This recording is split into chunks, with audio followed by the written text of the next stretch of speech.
Hello and good evening, lovely people. Those of you who have decided to join us rather than watch the football, or let's be real, as Rob Hopper's already told me, have got an iPad to the side and are watching both things.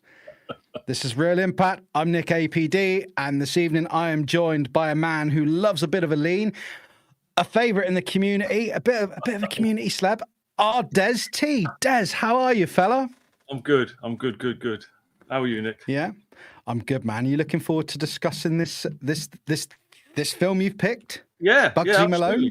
Yeah, absolutely. Like I was just saying to you, all day it's felt like I'm going to be answering the quiz questions tonight, but obviously, as we've just said, no, we can relax that. There's no movie mind quiz, which is all good. This is not the movie mind quiz. You are not being judged. I do not expect you to know everything. All my notes are taken from IMDb, Wikipedia, and the internet. So if they're wrong, you can blame them people out there who know more about this than me. As with all of these shows. Massive hello to all of you in the chat again. I think I've already done that, but if I haven't, a massive hello. Rather than reading out all your names, just one big massive hello, and I'll say hello to you as I bring your comments up through the show. Right, Des, let's just get into it, mate. Why Bugsy Malone? Why is this your choice, mate?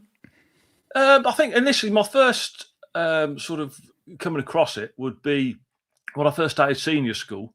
It was that year's choice of performance for the Christmas play or whatever. And so all year when we were in assembly, they had the two massive big Bugsy Malone sort of banners. And it's sort of just, what's this? And then you sort of get to know it, and you might hear a bit of rehearsals or whatever. It was always the sixth forms, or the elder sort of kids from the school that would have been in it. Obviously at some point in the early 80s, I'd have come across it on the TV.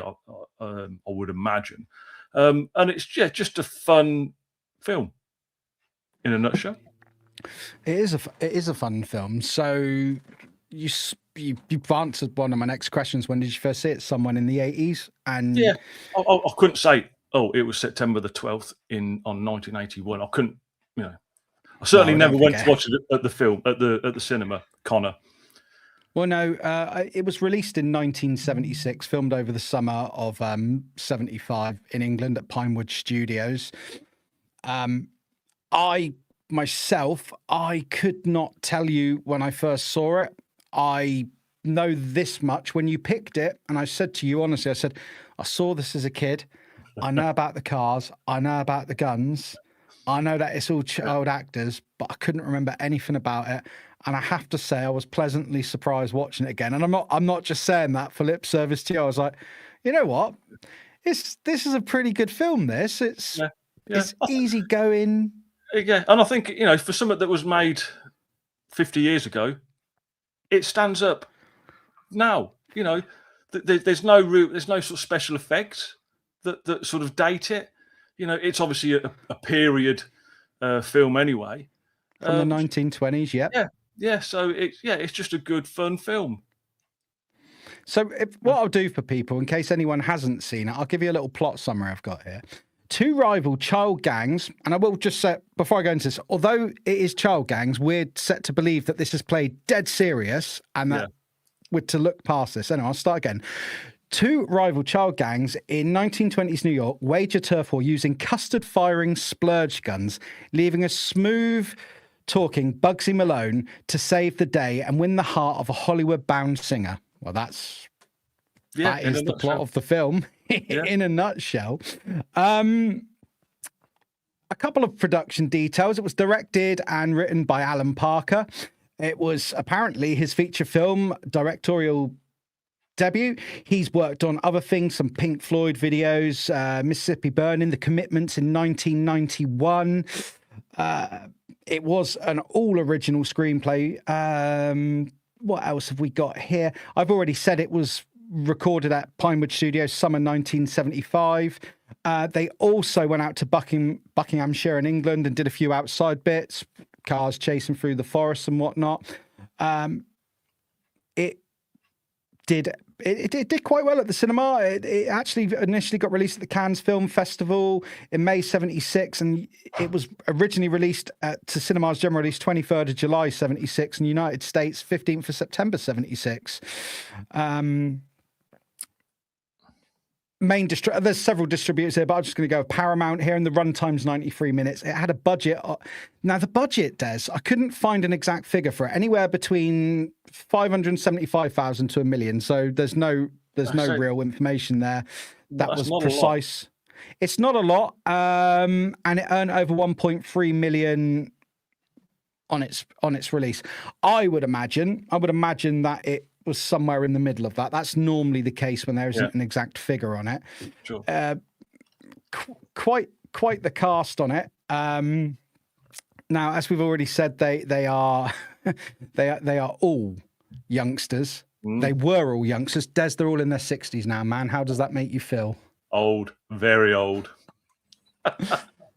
So, to quickly knock through some of the cast, we had I'll just go through the main characters. Scott Baio playing Bugsy Malone. This was his feature film breakthrough. He later starred as Chachi in Happy Days. Joni Loves Chachi, a spin-off from that. Charles in Charge in Arrested Development down the line. It's very, very, very young. I believe he was around, I think he was around 14, 15 at the time of filming. There's a few mixed things online about that. We had a young Florrie Duggar who's no longer who no longer acts. Her name got confusing, Des, because she's remarried and changed her name a few times. So I had to just go with what the credits said. This was her only film role. And they discovered her living on a US airbase in England. So they spotted her. And then, of course, we had the very young Jodie Foster as Tallulah. My name is Tallulah.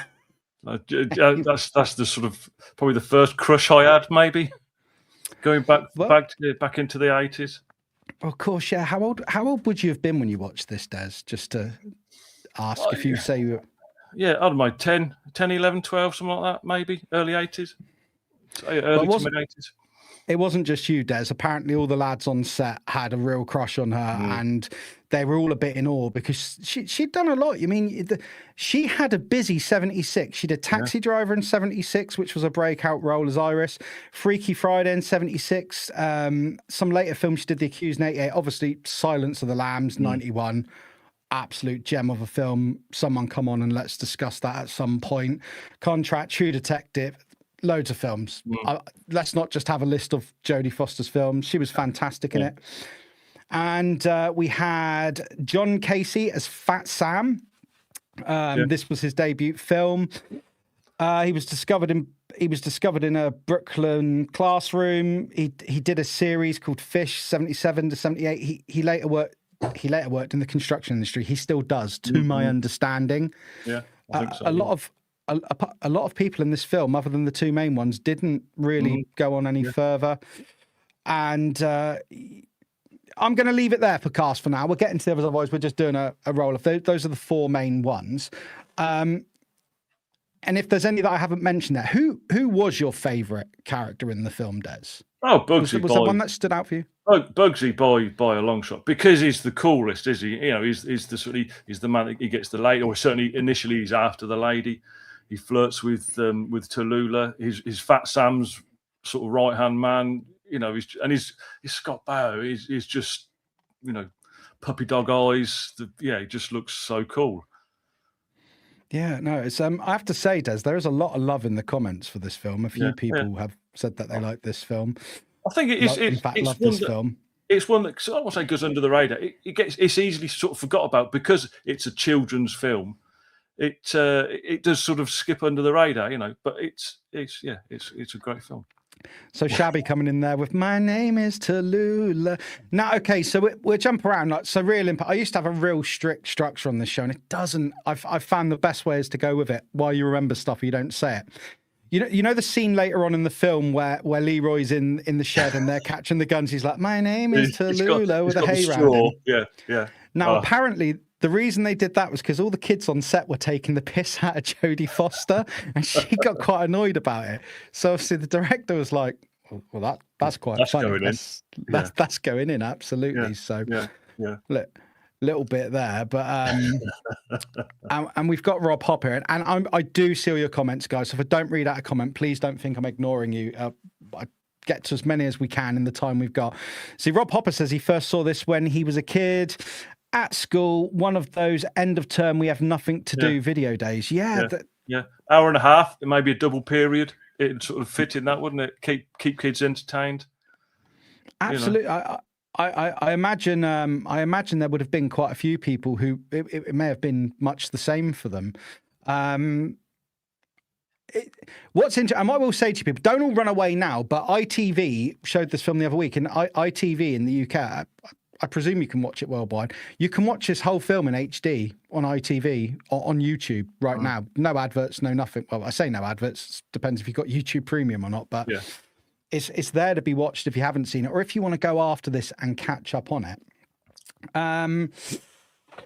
So we've had a little look at the cast and characters on this. Where should we go next? The music of this film. Should we have a little chat about the music, Des? Because it is a musical. So I didn't say that in the start of it. For those that didn't know, this is a musical. So Des, as this film goes, we say it's a musical. Obviously, it's lent itself to stage. It's been done on stage now, but it's not like they're singing the whole way through, is it? It is a musical by definition, but there's just particular numbers. But is there a particular song in the film that stands out to you, one you particularly like, or? I don't know. There's quite a few. The sort of the Fat Sam, the Fat Sam's Grand Slam. You know, that's a definite. Easy for me to say with the songs listed in front of me. I will say. Yes. Thanks, Mia. But they're all good. Tomorrow, you know, when they're sort of dancing. You know, tomorrow never comes. You know, can I have an audition? No. Well, come back tomorrow. Come back tomorrow. You know, that sort of pulls at the heartstrings a bit. The Bugsy Malone sort of his own theme tune. It's just. The piano playing and the sort of trombone trumpets are pretty much in everyone. Everybody loves that man. Yeah, you might know this person. Ooh, look at Zoe. Everybody loves the man, Bugs Man, and Shabby there. We could have been anything that we wanted to be. They're all toe tappers. I have to say though, my favourite song in this film was Down and Out. I absolutely love that. You know, they're all bum. Sorry for those getting all that vibration going from my mic arm as I'm banging my desk. Now we're talking about the music. Now I've sort of taken it to the music. As I said, the composer and songwriter was a chap called Paul Williams. Other work he'd done, famous for The Muppet Movie, Rainbow Connection, songs for the Carpenters, and numerous other artists. So this guy had chops, man. He knew what he was doing. But what do you think of the choice to overdub the child actors with adult singers? I think it works really well myself, but how do you feel about that? Exactly. I don't want to say that did the kids feel cheated, but then if it works, it works. You know, it's got to be, at the end of the day, it's got to be the right product to sort of forward on. And I didn't realise, but I think I've done a bit of watched a bit of a making of sort of video in a bit of preparation. And but it's key, Des. It's Paul Williams that does the piano player who starts singing "We Could Have Been Anything," and that's the actual composer, which I thought was a nice little neat trick. But yeah, to answer your question, I think it's good that it works. Because if they can't sing or can't reach the high notes or sometimes the low notes, which is probably harder for one of the kids, you need that range. What I find quite interesting with it in the film, so you've got a young Scott Baio, Bugsy Malone, and when he's doing Down and Out, when he's singing, it's quite that I can't do it, but you know, it's that particular gangster style voice. Yeah. But when it cuts back, whenever he talks, it cuts back to his child voice. Yeah. And I really liked that. I thought that sort of gave it that what's the word for it? It's serious, but then it snaps it back to innocence, because you are watching this as much as it's played sort of pretty serious. Yeah. You are aware in the back of your mind they're children. Yeah. The thing is, I suppose Nick, it's like they're splurge guns, but they're killing. We're going to get onto those. So you got that sort of. It's a gun, but it fires cream pies, but them cream pies still kills the sort of the mobsters. Oh, absolutely. Just one more point, and then we'll go into some of that in literally just a second. My name is Tallulah was originally dubbed by a singer called Liberty Williams, which is interesting because Jodie Foster. I watched it was what they did after Bugsy Malone, or after they were famous. Well, Jodie Foster's still bloody famous. You might have been the same one you watched in preparation for this on YouTube. I don't know, but she was saying herself that she always had a bit of a lower register. She called herself a tomboy. She had a gruff voice and this, that, the other. Her words. And initially, she wasn't too struck on the fact that it goes from her to like, my name is Tallulah. And I don't know. I mean, obviously they're close to. We're watching it as an audience, and all these years on. But I really think it worked. So. Got a ton of trivia facts, ton of production details we go into, but let's just go around. You brung up the splurge guns. One of my, and we'll get into those. One of my favorite things about this film is, as you've already alluded to, is that it's children. No one actually dies. No one dies. I mean, you understand that if they get custard pie, cream pie, whatever you want to call it, that they're out of the game. Yeah. But no one really dies, and it's just the scene with Fat Sam from when he's like, "It's not going to be any good with this hardware," and they've just got a tray of custard pies, and they want those splurge guns. And you're like, yeah. But it's when they go when he's trying out a new gun, and it's the sort of, as you wind it up, it's sort of getting and then it sort of fires out, and it's on his own again. Spoilers with a 50-year-old film. It explodes and it kills his remaining sidekick. Mm-hmm. But there's you know Knuckles, that he's, wasn't it? Yeah, you know that he's gone. Stop doing that. Yeah, it's my name, boss. It's So he's like I say, he's out of the equation. They hire a mad. I can't think of his name now, but the madman, and he freezes when they meet in the middle of nowhere, and he's stuck him up, and he's got the two custard pies, and they just it's a double cross, and he gets sort of done. He's out of the game, but there's no blood. There's no blood. They're sort of down and out. Yeah, you just know he's gone. Just jumping back on a previous point, I'm going to jump to a couple of comments here because we just come from you. And Zoe saying the dub voice perhaps adds to the playing pretend vibe of the film. Yeah, that's a good point. And then you've got can you read Kedron Adamant? I'm sorry, Kedron Adamant. I'm really sorry. I'm so sorry. I'm butchering your name. One, I can't see the screen because I have to shrink it down so I can actually see Dez as well. But you are very welcome and thank you for joining us. They put the dubbing makes a serious note of the movie more believable. Yeah, so it can go both ways. So you have got the pretend, but then it brings it in. But then you've got that snapback. I think it can be taken. I think it can be taken both ways. I think that different people will pull different things from this movie. I believe. Yeah. Let's have a look at this. And this is always dangerous. So hello to Connor Fuller joining us in here, one of my super fans. I've not read this before I brought it up, so I'm putting faith here. So interesting fact, Bugsy Malone was actually inspiration for a scene in Revenge of the Sith during Order 66 and the Younglings. It could be, yeah. Maybe. I'm not sure that's a Star Wars connection, but we'll go with that. But it's like at the end, we've seen people throughout the film getting dismissed, shall we say, with the splurge guns, whether that be a pie or the gun. And then at the end, when there's the mass brawl, everyone's covered. This is getting ridiculous. At the end of it, they're all singing and dancing. So it's sort of a bit of a. I mean, to jump to the end of the film, I mean, because the thing is with Real Impact, what I don't want to do is I don't just want to sit and describe the film scene for scene. Yeah. Assumption is most people have watched it. It's to have a general chat about the things we like. But the end of the film, yeah, it's exactly that. And what's interesting is watching a couple of things on the internet about it. It took those kids apparently about 30 seconds to destroy that room.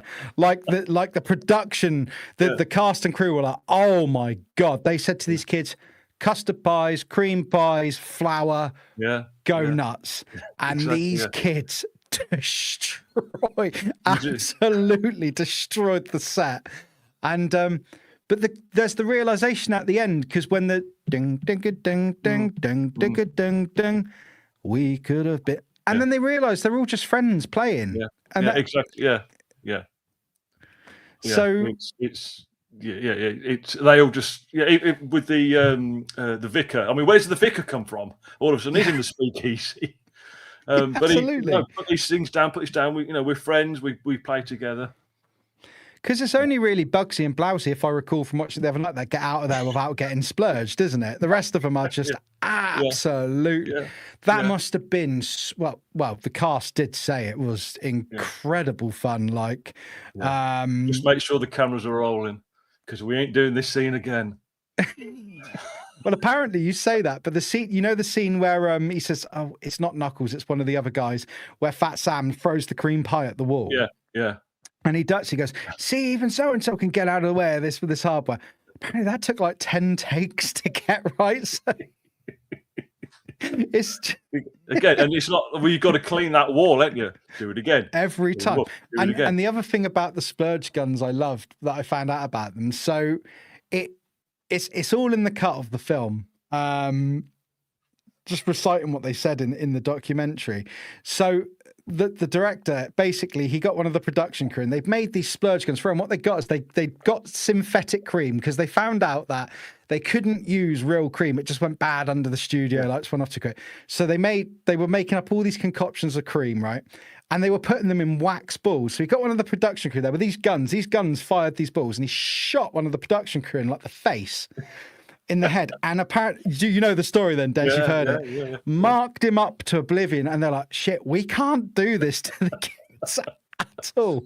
So every time you see the splurge guns fire, you're seeing it fire in a ping pong ball, but you'll never actually see it directly. You'll see them fire the gun, then it will cut to the person getting the cream pie. So because basically these guns were quite powerful. They're like, we can't we can't be shooting the kids up. You know what I mean? So exactly, no, good, yeah. I bet they had an absolute ball in that last scene. Yeah, you can see throughout the film that the kids had a ton of fun. I know that Jodie Foster said that she found it a bit awkward, her and Scott, because they were, and the guy who played Fat Sam, they were the Americans over here, and I believe a load of the dancers, the girls they used on stage, were from Manchester or up north, and apparently there was a little bit of rivalry among them, and so they were giving them a bit of shit. But that's sort of almost like, who are you to come over here and exactly, taking our job, sort of thing, But that's it. By the sounds of it, there was something like 30 adults trying to contain 300 kids. Exactly, with a load of cream pies everywhere, It's absolutely incredible what they do. I will say a quick hello. But hello, Emma. Evening. We'll just say a quick hi from Africa. Yeah, she's in Africa at the moment. Very nice. So I hope you're having a good time out there, Em, and you better remember to bring me a present back. Is all I'm saying. There's the only reason I'm bringing your comment up, mate. You better bring me a present. So we've spoken about the splurge guns. We briefly touched on the music and the songs we like. We've got, believe me, Des, we've got plenty we can talk about on this, because it goes quite deep.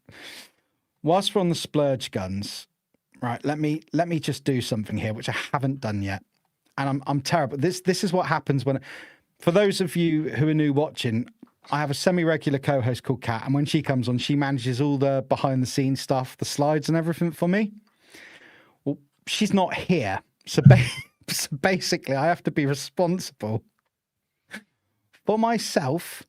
And I've just remembered that we have actually got some slides to visually assist. So if you're listening to this on YouTube Music, please feel free to click the video version or go watch the full version on YouTube and chuck the video a like if you like it. But yeah, what I should have shown earlier. So for anyone who may not have seen it, this is Jodie Foster and Sam Baio. So the Bugsy Malone posters, I believe most people have seen that. But what I wanted to bring up while we were talking the splurge guns and the end scenes, Des, while we're there. Here we go.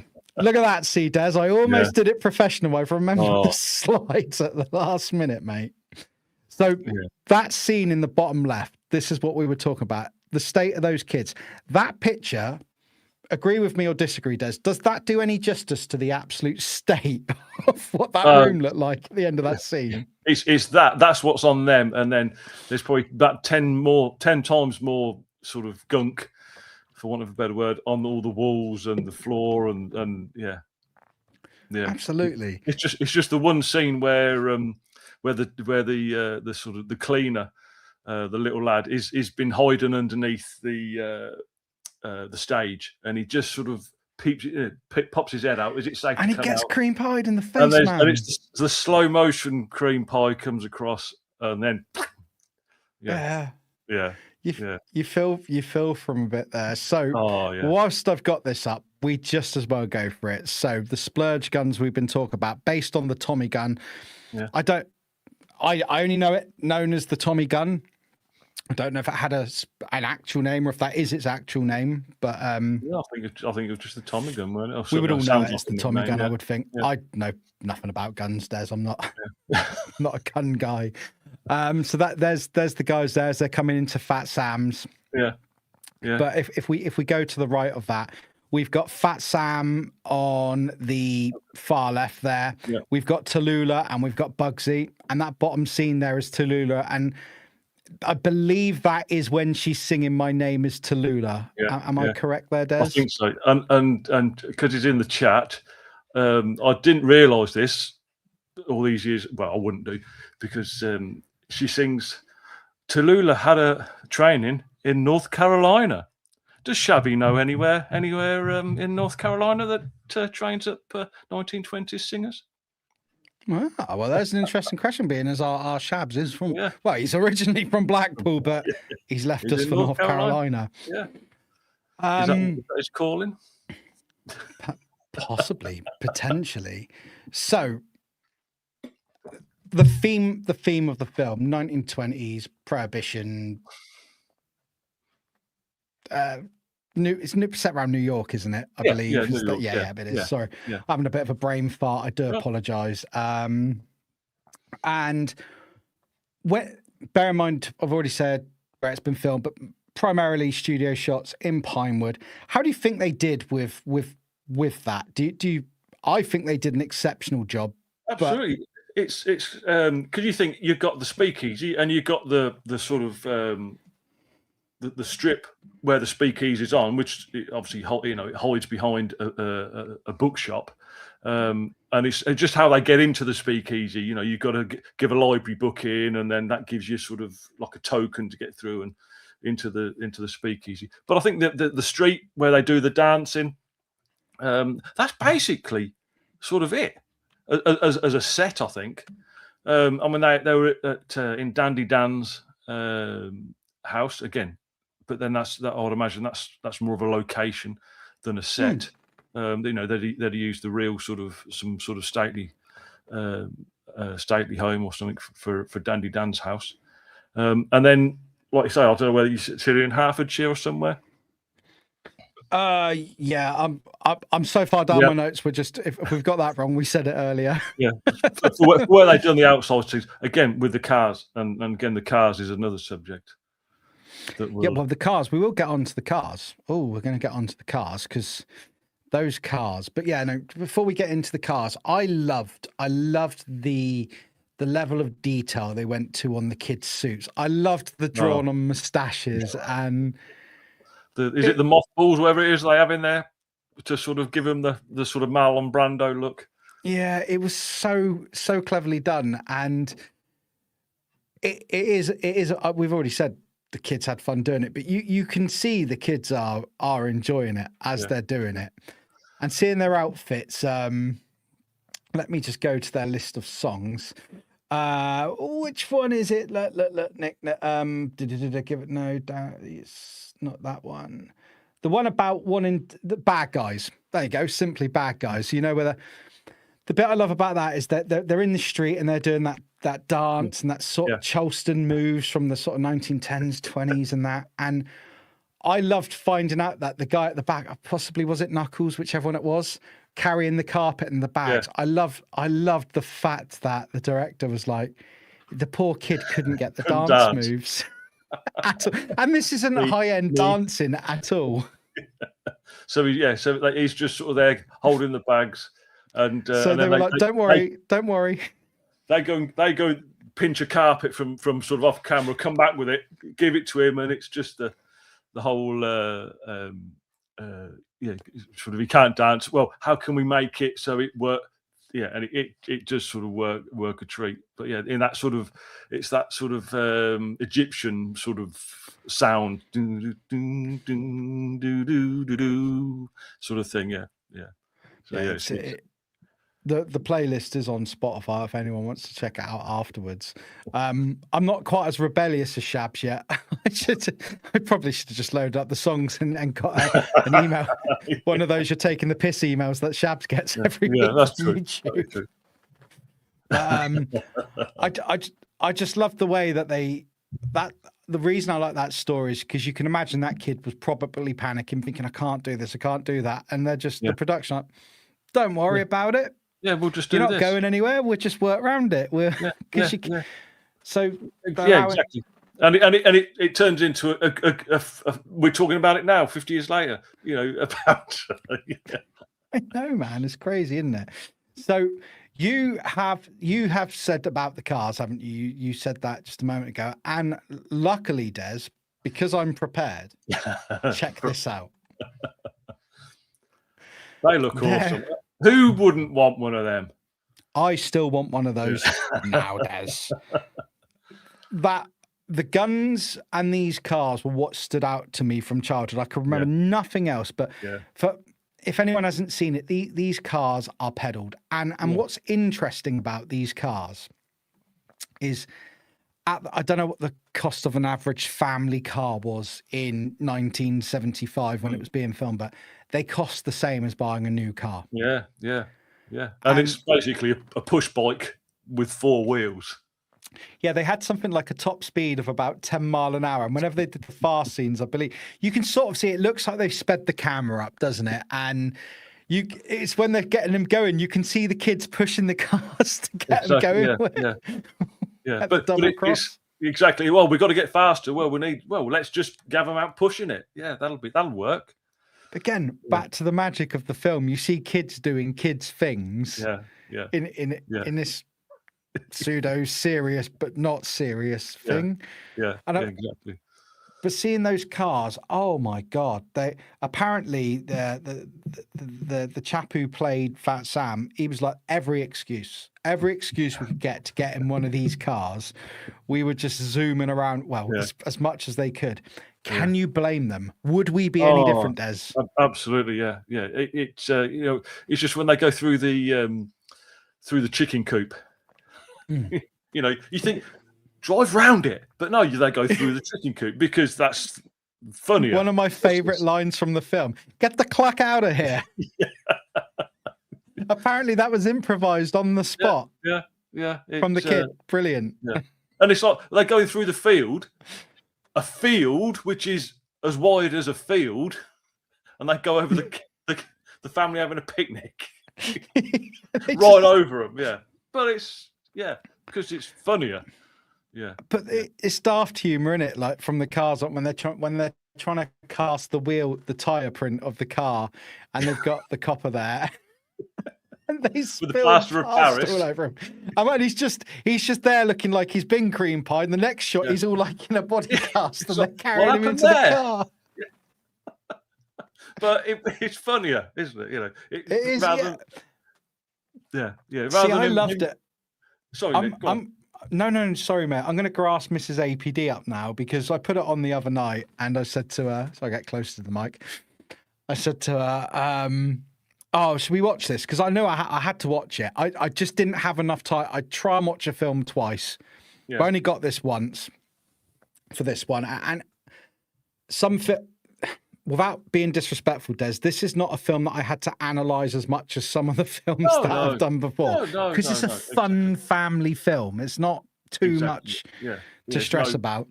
Yeah. But Mrs. APD was done within 45 minutes. Oh, I'm going to go up to bed. I'm a bit. You enjoy it. I'm like, well, fair enough. But it's interesting to me that I thought it would be the other way around. I thought she'd really enjoy it, and I thought I'd be getting a bit like, yeah. And I sat there laughing. I genuinely, Des, I laughed so much through the film, and I don't know if I laughed. There's clever dialogue in it. Oh, I've never seen a broad carry a light so high. You can go look at the Statue of Liberty or whatever. Yeah. I'm going to go and you can make yourself look more beautiful. I'll go and manicure my gloves. Just sort of Honey, things like that. you wouldn't be with me if I didn't look this good. If I'm getting the lines wrong, I apologise. But no. It's the line about you got a wide mouth there, and he goes, well, "Go tell my dentist." Just stop the ivories and hit the leather. Yeah. Just lines like that, you know. Yeah. And I'm sorry, those lines I haven't nailed those all correct, but that's the gist of them. But no. From one watch, they stand out in my head. Yeah, exactly. Yeah. It's awesome. But it is a fun film. So yeah, let's look. Let's go to the magical sheet of notes and show structure, which I rarely follow. We'll try. We will try and be semi-professional on this. The problem is I shut the bloody document down, so spare me one moment, Des, because I really do need that. So let's go into the Bugsy Malone effect on and the cultural impact. So this film, from the taking, so I don't think 1.3 million in 1976 is bad. I really don't. Obviously, it didn't do gangbusters the same sort of level as what Star Wars did a year later. What did? Exactly. I mean, I believe Jaws was the first what created the blockbuster, and then we had Star Wars. But I think that's respectful. But you were saying about at school, you say they were doing a stage production of this. Yeah. So, and this would have been less than 10 years after the film come out. And I don't know whether you need to get rights. I'm assuming you have to get some sort of rights because they'd have had paying adults come to see the show. So if you're paying money, you've got to have some sort of accreditation of some description to be able to do that, because you're making money on it. I believe so, because my niece's school. Yeah, my niece's school did the "We Will Rock You," the Queen one, and I believe that they had to pay for that as a school to have the rights to the music and put it on. So I imagine it.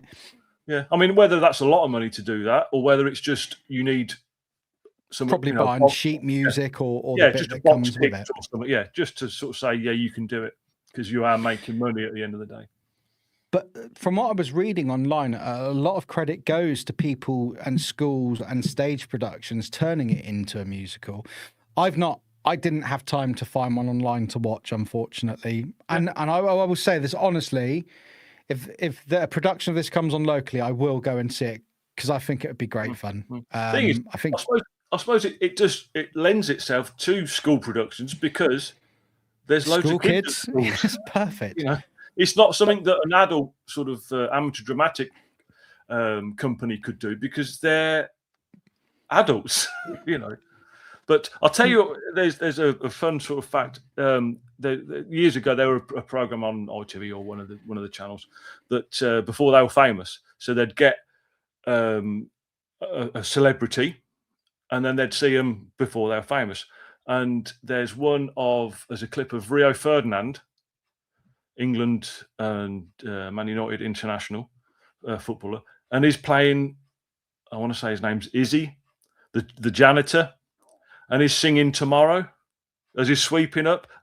I presume in his school production, and obviously it's been captured on video cam. So yes, there's Rio Ferdinand singing it. Rio Ferdinand. That's a footballer, isn't it, Des? Yeah, he's a good footballer as well. A good football. I will take your word for it. I'm as we all know, I'm. But no, so your lovely daughter has come in and said there's a Bugsy Malone Jr. production. Usually it's shorter that can be bought. So there you go. Okay, yeah. But the point I was going on was the school productions of it and the Amdram production of it are credited for what has made the film popular. Okay, yeah. Because you can.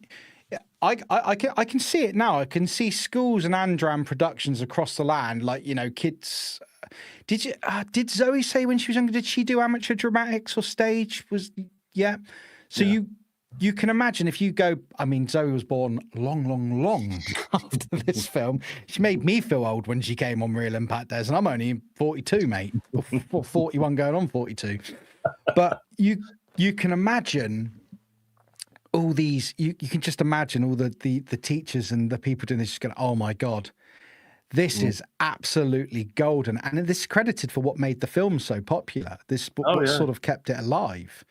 Yeah. So I think I just don't know awesome. how would they. Again, I've never seen it, even though it was on at school. I never went to watch it. It was just always there, sort of, you know, physically there. I don't know how they use custard pies, because that could quite easily go into the audience. Yeah, easily. I mean, you can imagine like building basic go-kart cars. That's not to the elaborate they were in the film, but you can. You and me, we're both in building. We're both again. Oh, we do this and we do that. That's what we do. Yeah, building stuff. But exactly. Yeah. But say how they physically do that, I don't know. Yeah. I can imagine it was a. I can imagine it would have been a messy set, much like it would be for the film, but. What's interesting saying about the cream pies as well, apparently there was on the set there was a little bit of some of the kids they were all getting a bit pissed off of production and stuff, and they're kids, they're tired, they're cranky, you know. So they basically said, look, if you'll get through the shoot and if you'll do this, you can absolutely whale us for cream pies at the end. Directors, wasn't that? So yeah, the kids did that to him, and you think that. Again, clever. You're dealing with kids. I don't know if in the 70s, because I know now in acting, so I hear that with kids, there's strict times they can work so many hours a day. I could be wrong, but I don't imagine in 1975 Britain, when this was being made, that there was anything like as stringent as what that was. I just can't see it, mate.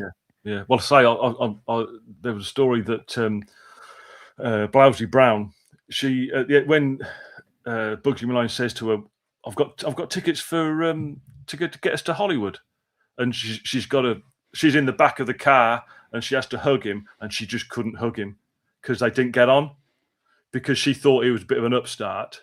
I don't think they'd had a falling out. She just didn't like him, so she just couldn't cuddle him, and the director literally took her to another room and said, basically, I think shouted at her.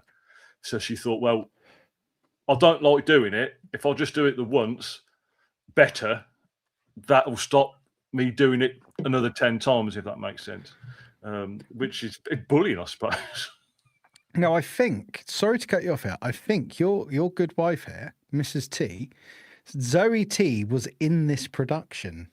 I don't think she was in this one. Is this what you, Andrew, is this what you were referring to, Bugsy Malone, or have I missed something else further up? If I have, I apologise. If you could confirm or poke your head round the door and tell us, that would be absolutely fine. All right, hang on. So Zoe's answered, no, I wasn't, Lowell. The Music Centre did 2 years before I joined, and Fiddler on the Roof Junior, Guys and Dolls and That's It. So, all right. So Zoe has come in. I was going to say, Des, how would you have forgotten that? Exactly. And we have the DVDs of all 3 of those. Oh, do you? There's a stream. There's a stream. Yeah. Wow, no, that's nice. At least you can look back on these things. Exactly. You know what I mean? And yeah. And I think she enjoyed it, and I think she had a good time doing it. And she's got friends from when she went there that are still big friends with her today. Well, yeah, there you go. You make friends for life. Stuttering. You make friends for life when you do these things as children, don't you? That's part. Exactly. That's part of the magic of these things. 100%. Let me just have a little look where we're at. So when you look at this film, so do you think, a couple of questions, do you think that this film, if it hadn't have been made in 75, released in 76, do you think this film would ever work in today's world? Or do you think that we're long past that? What's your views on that? Because I read a few interesting things online where people were going, "Oh, they'd never get away with making this today." And I'm thinking, well, I'm not really seeing what you're. It's kids dressing up and acting, but yeah, I suppose because it's a period sort of piece, then you're going to dress up in the suits or the sort of.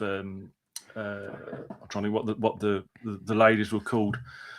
Not the flapper girls, was it? Yeah. So I don't, so if you're going to go to 1920s New York, they're going to dress the same. So I can't see if they remade it. Would it? I won't say it would be exactly the same, but it would be very, very similar. I would have thought. You know what I mean? I just think I found a few things online of people over analysing it, and I thought, well, look, it's just such an innocent film. I can't see how you can pull anything negative from it. It's kids. I mean, they're kids my son's age. Yeah. Or a couple of years older, and so I'm watching it like that. Like they're just kids playing, but doing a bloody good job, and in fact out acting some actors that you see today.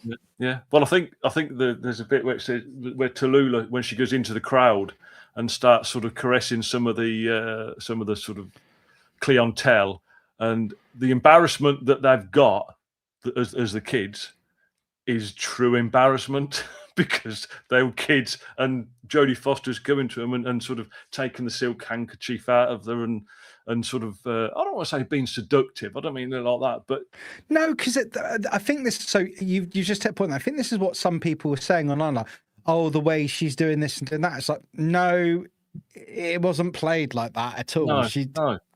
You're misreading this. It's totally innocent, but they're young 14-year-old boys with an actress who is their age, but they're sort of a bit embarrassed because they've got a Hollywood star in front of them. Well, exactly. Yeah. It's so that embarrassment is real embarrassment. That's not acting. I believe they told her to play on that as well, didn't they, to sort of get the reactions? And because Jodie Foster, apparently her and Scott were apparently they had a little bit of a teen romance behind the scenes and stuff. And in the thing I saw, they were sort of both hinting at it but not really confirming it. But the thing is with it, like, so they were young actors, so now the way they've done it, so that obviously they've got these young guys playing adults, but normally what you get is this is the contrast to it. You normally get 28 to 30-year-olds playing teenagers, and so it's quite interesting to see just how talented these kids were and what they did with it. And I don't know, I'm probably waffling a bit here, but I was just. To be honest with you, Des, cheers for picking it, because I probably wouldn't have watched it again. No. Not said. But I think because it goes under the radar, you sort of forget about it because it's an older film. I say a 50-year-old this year. You do sort of crazy. Yeah. Because I think it was the 50th anniversary a month or two ago, which I don't want to say it sort of brought it back to my attention. Because I was touch and go whether to pick this as my movie mind quiz when Stu done the quiz show. So I was sort of touch and go, and then I eventually chose what I chose. But yeah, some of the actors that were in it, obviously back in the day, were sort of brought back in, and it's I think Andrew's just put it in the comments.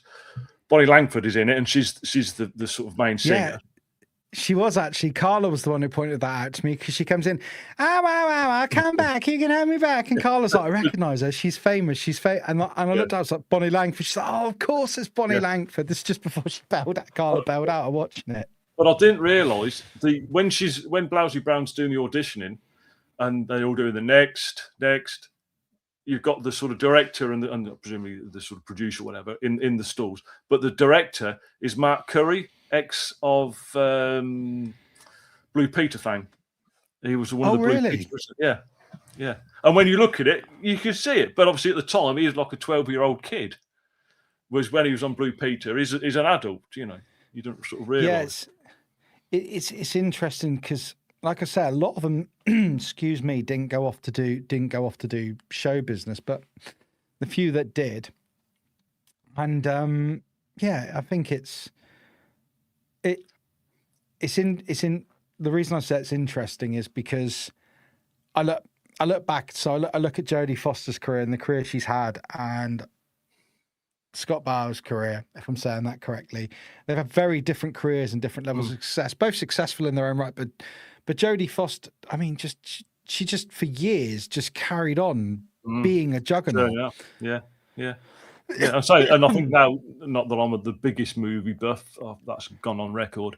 Really, I don't know. I haven't heard that, Des, to be honest. But she's a more producer and director, I think now. Well, yeah, absolutely. See, the story about this, guys, Des picked this on. So I just phoned you up out of the blue. So Des, when you coming on Real Impact, sort of put you on the spot. And he said, well, just come on. You just got to come on and bloody talk for an hour or an hour and a half, however long we get into the show, however long we waffle for. And he said, well, I was like, what film would you do? He said, the one you movie minds, remind me what that one was, mate. I've slept since then several times. It was 24-hour Party People. That's the one. And this one, and you were like, well, if you're not happy with the choice, Nick, I'll pick something else. I was like, no, Des, that's not the point of it. The point is you pick the film that you want to talk about. The only rules I have on here is I don't do Star Wars, I don't do Indiana Jones, I don't do Back to the Future. They've all got massive fan bases, and if you get one detail wrong, you get crucified in the comments. So I'm like, nope, exactly. not touching that one. I love all those films, but I'm not Real Impact in them. Yeah, we've all seen them. We all know about them. So yeah, and it's kind of, and Shabby Lettuce, and another great movie, Des. So yeah, I've not watched many. I've not watched many movies, but the ones I do are usually pretty good. But no, the reason I tell that story is because you almost seemed a bit reluctant yourself, like. And I was like, no, Des, if that's what you... And I believe I said to you, to be fair, mate, your daughter made me sit through Mamma Mia, so you can't... I believe that's almost exactly what I said, wasn't it? Yeah, exactly what you said, yeah. But it's I say, it's I've got a background. I'd have watched this before this happened, but when I first started work, my first boss was into amateur dramatics. So I've got a bit of a soft spot for musicals. so yeah, it just, and this would have been the first sort of musical that I'd have watched. So yeah, I've got a bit of an upbringing. I do enjoy them. Well, we've got, there's a few people we know that don't like musicals and whatnot. I can't say that. So Zoe, your daughter, is saying slander. I know what she's saying that to. I did enjoy Mamma Mia. It was just go and watch the episode me and Zoe T did on Real Impact about Mamma Mia. Because I was very positive about the film. I was extremely positive about the film. And so much so that I was like, next time you come on, Zoe, let's do a Bridget Jones film. Nice. Come on, Des. Come on now. But Yeah, sorry, I've lost my train of thought now, Des. Where were we, mate? How professional of me. Just We were talking about Bugsy Malone. Bugsy. Yeah, we were talking about Bugsy Malone. Fantastic. Yeah, we were talking about Bugsy Malone. Sorry, Nick. So, no, you're fine, mate. So I said to you about if they made this film today. Mm-hmm. I kind of think I'm glad they didn't. So there was some, and I reckon Zoe may have watched this. She might have liked it. I don't know, but me and Carla were divided on this. So this isn't Bugsy Malone, but obviously we all know the film Grease, and they did Grease too. Mm-hmm. They did a TV series on Paramount a few years ago. Okay. And it all, you know, filmed today, but set to be a prequel to it. Yeah, and I just thought it doesn't work now. It doesn't work. Like you're too late. You've I think with Bugsy Malone, it's a one and done. You're not going to go and sort of do a 2 because it's, you know, it's got a beginning, middle, and an end. And you know, there you go, Des. There's you. There's you pushing into my next. Sorry, my next. No, that's good. That's what we call a a link, whatever you call it. I don't know. Yeah. Coming full circle. We're coming full circle. So, Des, in which case, then, why do you feel it? And there's no points for this. You're not going to get knocked out and not be able to come back again. Why do you feel it's good that they stopped at one and done on this? I can't see where you'd go with it because Fat Sam and Dandy Dan. Thank you, Zoe. Segue. That's the word I was looking for. My brain went numb. Have sort of reconciled. They're friends again. Whether you could you bring in another sort of mobster gang in? You know. Now, what surprises me, given it had reasonable success, is not that they didn't do a sequel. I'm surprised more people didn't jump on picking other stories or pick a complete. Yeah. Do you see what I mean? A completely different story, but all done with kids.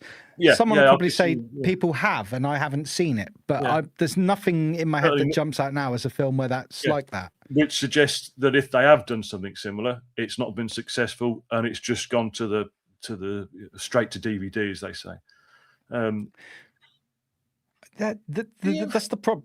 The problem with sequels is you can really milk it. Now, to go to another musical, a musical I love. Oh, how many times I can't reach. How many times have I got to tell you lot on here proudly and loudly that Rocky Horror Picture Show and the Rocky Horror Show is one of my favorite things ever. Right? Crazy for it. But the sequel to that was just terrible. Do you know what I mean? Yeah. And it's like, and I'll say that as a fan of the original, and I can't see as if they'd have done a sequel, it would have just been done to try and milk any success it had. And when we talk sequels and said about if they made this today, the one thing I saying about the Grease thing, prequels, I wouldn't particularly want to see a remake of this because I think this has captured it perfectly. Yeah, the innocence as well, I think. You know, the innocence of the 70s. I believe so, and I don't know if they of course they could do a remake of it if they wanted to. They can do whatever they want. I mean, Disney has proved that people will do whatever they want, good or bad. But I imagine if someone was going to remake this, it would probably be someone like Disney doing it, but may turn it into a TV series of sorts. But I think if people were to remake it now, my thought of it would be is that they try and make it too childish, whereas I think this struck that perfect balance. They are children, obviously, but they act as adults well, and it works well. You know, it's you know that they're in a I don't want to say seedy nightclub, but they're in an illegal nightclub, basically, aren't they? So they're acting as adults, but they're quite obviously kids. You know, it's I think it works well. to Shabby's comment, yeah, it was great as it is. It doesn't need a reboot or sequel. I think kids nowadays would like this. Movie still holds up. And I agree. I've got to watch this for Jack. So Kieran here, sadly, the reason Bugsy didn't get a sequel was because apart from that, in England, it was a massive flop. Yeah, outside of England, it wasn't huge, but the success I've been talking, so I mentioned earlier that only did 1.3 million, and it had a mild success. But the success of Bugsy Malone is the legacy, sort of the cult following after, which so often happens with films that flop, as we call it, and what it created with the stage shows and that, isn't it? Its legacy just lives on massively. So. But again, I suppose it depends. Again, not to go against Kieran's what he's put there. But no, it's fine. Is a flop considered something that doesn't make its money back? You know what I mean? If it costs $1 million and it makes $1 million, it's broke even. If it makes 1.5 million, so it's or if it gets 1.5 million in the box office, it's made $500,000. Is that considered a success, or does it have to make 10 million to become a success? You know what I mean? I don't know what how you judge that. I think it's changed over the years, because when you look at films now, they'll go, "Oh, it's a flop." I mean, to go on to modern film, it's not suddenly. Sorry, Shabs, this isn't going to become a Motu stream. I'm hopefully going to see it this weekend, and I'm really looking forward to seeing it. But people are saying that's flopped, and I'm like, it's only done this, it's only done that, and it's like, well, give it time to breathe. Yeah. The difference was the difference was in the 70s, and that the difference between today and the 70s when this come out is they didn't have social media, and they didn't. They would have had TV adverts, posters at the cinema, and trailers at the cinema. This is how they would have been able to promote this. Whereas today, if they think a film's flopping or not going to do as well, they can go on a massive social media campaign and try and inject some life into it and try and do this, try to that.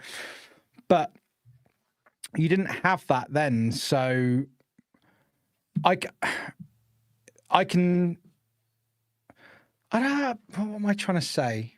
I think what I'm trying to say is I understand why a film like this may not have done the best at the cinema or at the box office of the takings, but I can understand why it's now become an absolute cult classic. To me, that's what defines a film. And to Kieran's point, his point is about it not getting a sequel. So I'm sort of going off on a tangent here, but it doesn't get the sequel because of what it doesn't take. But I think the success of a film ultimately lies in how is it, we're looking at it 50 years on. 50 years on. Yeah. And so the film's a massive success, if not, albeit not a massive financial. It must have made its money back by now with DVD sales, video sales, and whatnot. Yeah. But no, I do appreciate your point though, Kieran, is about it not getting a sequel because of it not taking the money. But then that said, would Alan Parker have pursued a sequel? I mean, I'm from what I saw of him, it doesn't strike me as though he wanted to do this. From what I understand, this was a bit of an experiment and something he wanted to do because he wanted to make a family film that he could enjoy with his children. Yeah, and he also wanted to try and angle himself to put himself out to a broader market to get bigger productions. Exactly. Yeah, you got to start somewhere, and it came from his brain, didn't it? The whole sort of idea. And you know, writing it and all that sort of stuff. So yeah, it's his sort of brainchild. Yeah, and I think he deserves a lot more credit than he gets for that. I mean, people do give him credit online, but as you said, this was his brainchild, and I think it was a massive risk and gamble because I don't think much in this respect. I don't think much has changed in not Hollywood per se, this English production, but in the film world, in this world, they will write people off and always have written people off double quick if something doesn't go well. But yeah, I think it was a good gamble, and I think it yielded good results from further down the line. That question's irrelevant now because we've covered it in all our chat. So is there anything we've not spoke about in Bugsy? Anything in particular that you'd like to talk about, or anything or even just a scene of the film that for you is just a golden moment in the film that you can just remember, that always pops to mind when. Yeah. Well, I think watching it when I watched it back again for the first time, and to be honest, in quite a while, because again, this day and age, you see the reels, or you see, you sort of see a few little bits and bobs. So you've watched it but not watched it, sort of thing. It just reminds you of the film. But I always thought that the boxing scene and the boxing story was a lot bigger than what it actually was. It's basically the song. He finds Leroy Smith. He sort of, I think Leroy Smith saves Bugsy from a. So you want to be a boxer is the song. Yeah. As I say, easy when you've got it written in front of you. And it's basically the song, and that's it. There's no more boxing. Sort of, Yeah, because earlier. Sorry, carry on, Des. But could that have been a bit of a episode 2, for want of a better word, or sequel? Well, possibly if they. Yeah, perhaps they could have done a spin-off of another character if they were going to do that. Because, I mean, earlier on in the film, Bugsy says to Blousy about how he could have been a boxer. I could have been a contender, but I didn't. But I had a glass jaw and I didn't have the stamina, and I didn't. And so the scene in the film where they discover Leroy, because you mentioned Bugsy gets mugged and gets his $200 stolen. Yeah. And in comes Leroy with like the Deontay Wilder. This is a deep cut for those who don't know boxing, Shabby will know. With that Deontay Wilder Alabama slammer power, just knocking people out, and he's like, "I'll be your manager," You look at him, and he's just some little, for want of a better word, fat kid, and but he's just got the hardest punch, and he's put in the ring. With all the big guns, and they're running around the sort of the ring, and he just lands him one, and he knocks the biggest lad down, and that's it. And then that's it for the boxing. Or the only thing that comes from that is now hanging around with Bugsy, as his sort of mate. Absolutely. So we've had a question in, and anyone, I will say this, if anyone has a question for Des, not a quiz question, but if anyone has a question for Des, feel free to pop it in the comment section. Now, we've had your lovely daughter come in with, and I love this, Zoe, maybe we need to make this more of a feature on the show. Dad, what made you laugh most when you watched it? There you go, she's doing my job with me now. She wants to come back on, I can tell. I don't know whether to say it made me laugh. One that I do like about is when they go back to Dandy Dan's, and I think whether Dandy Dan's having his haircut or they go to his scene. I think he's playing polo. That's how much of a Dandy Dan he is. And so they're in the conservatory, and Dandy Dan's just got he's very prim and proper and well spoken, and you've got the line of his mobsters there, and he's handing out a rose or a carnation or whatever to every man, and he doesn't give it to one lad, and he's like, where's my flower, boss? And he's like, you screwed up. And then they dropped a gun. Yeah, he dropped the gun until they get him.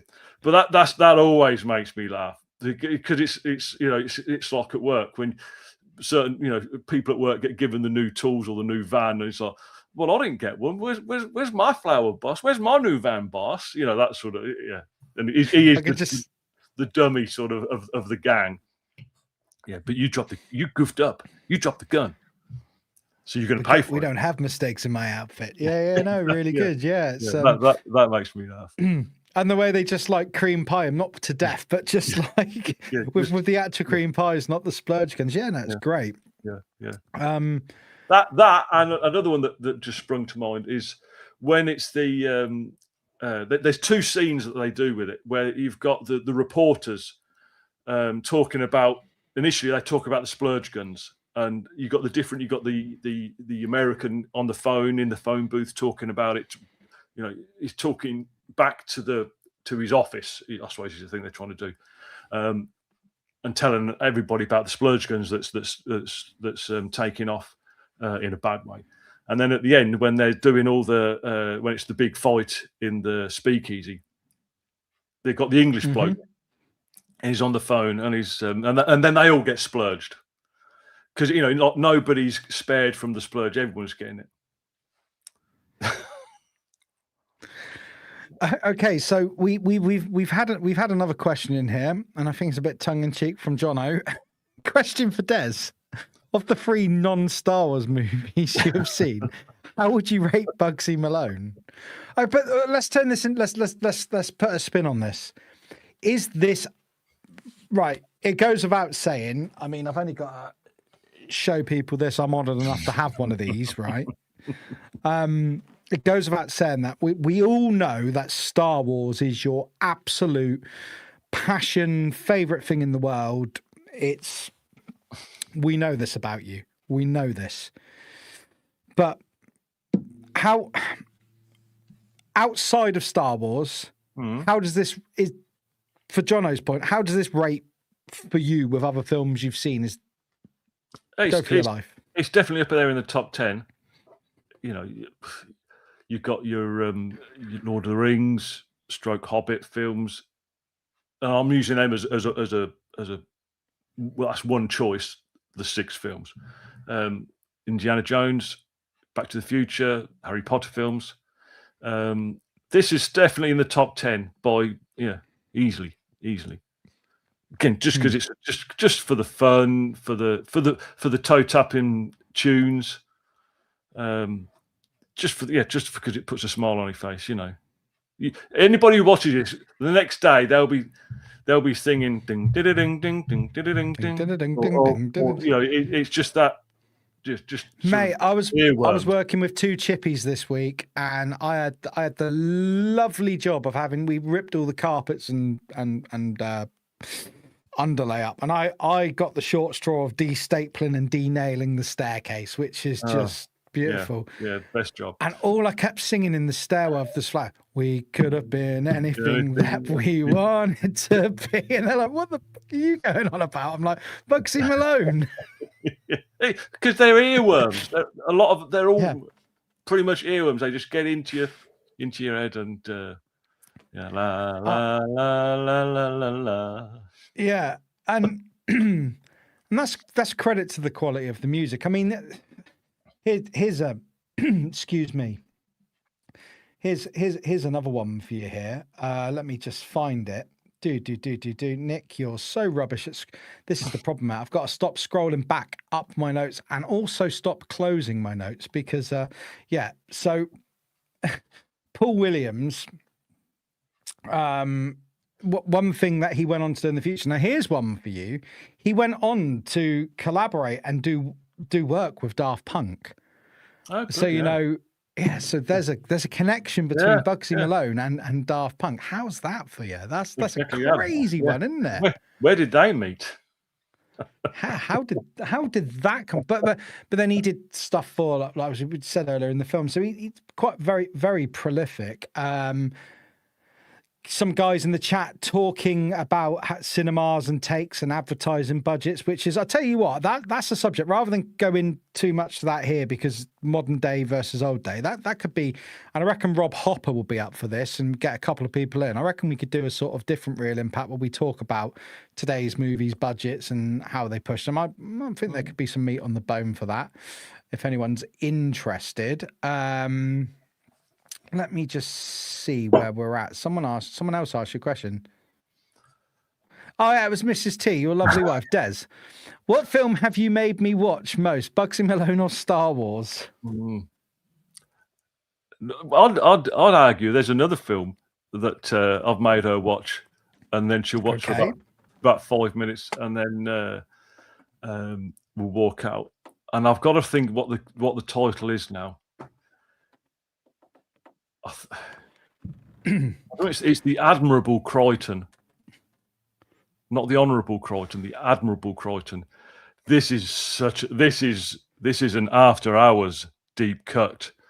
Okay. Is this after hours deep cut safe to talk about on? Oh yeah.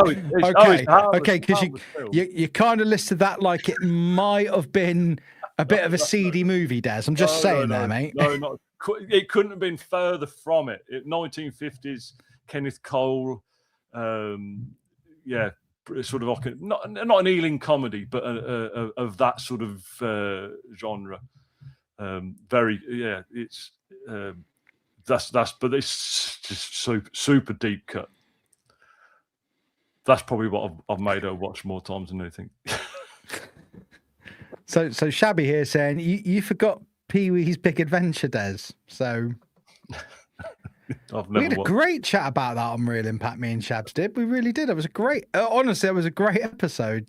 This is a great episode. They're all great episodes because people come on and share the passion and love they've got for these films. So you know what, mate? We have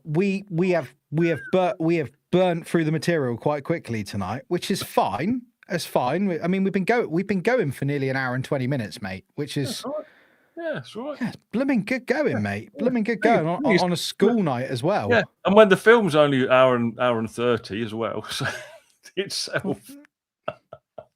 So yeah, what can I got to leave you with a parting question. Yeah, I got to leave you with this. Think you've burnt for all the other questions. So, you say this film is probably in your top 10. Yeah. Right? And so that means there's outside of Star Wars, that is, yeah. We'll stick that to the side of this. Yeah.